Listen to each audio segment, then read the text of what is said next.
Born a crime. My brother told me, Rasika, when you do book reviews, let the viewer see your library in the background, like the other booktubers do. I said I can do that. I have a fantastic library. And here it is.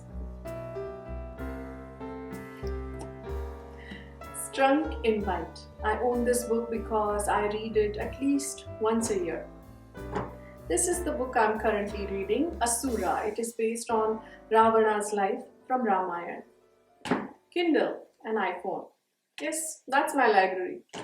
I do not see any point in storing books unless I plan on reading them again.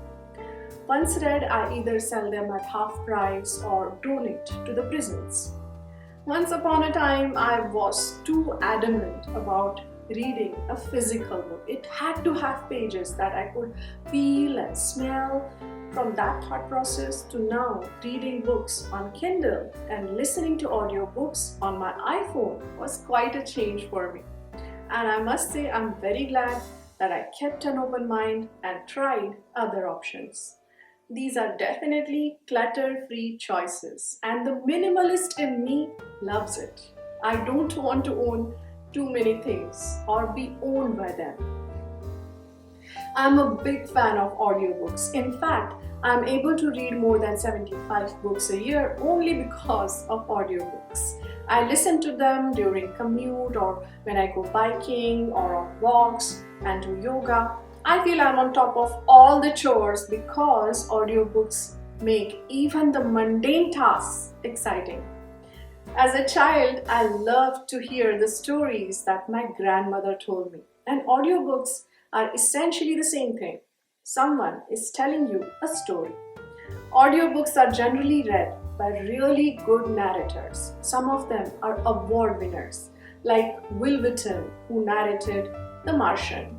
These narrators are so good at their job that sometimes I feel I give one extra star in my book rating because they make the experience even better.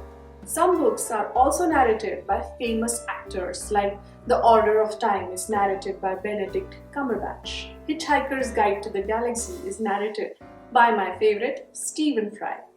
And The Dutch House is narrated by none other than Tom Hanks. My main source of audiobooks is San Francisco Public Library, and there are a lot of other sources of audiobooks like YouTube and Audible.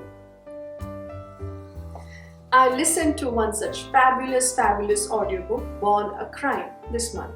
It is written and narrated by Trevor Noah, who is a South African comedian, television host, producer, writer, political commentator, and actor.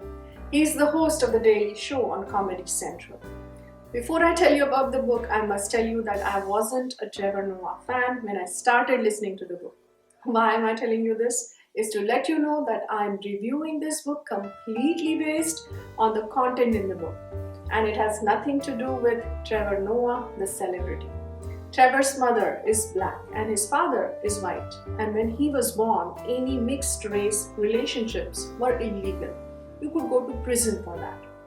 Born a Crime provides a first-hand account of the last days of apartheid and its aftermath, and what it was like to grow up as a mixed-race child.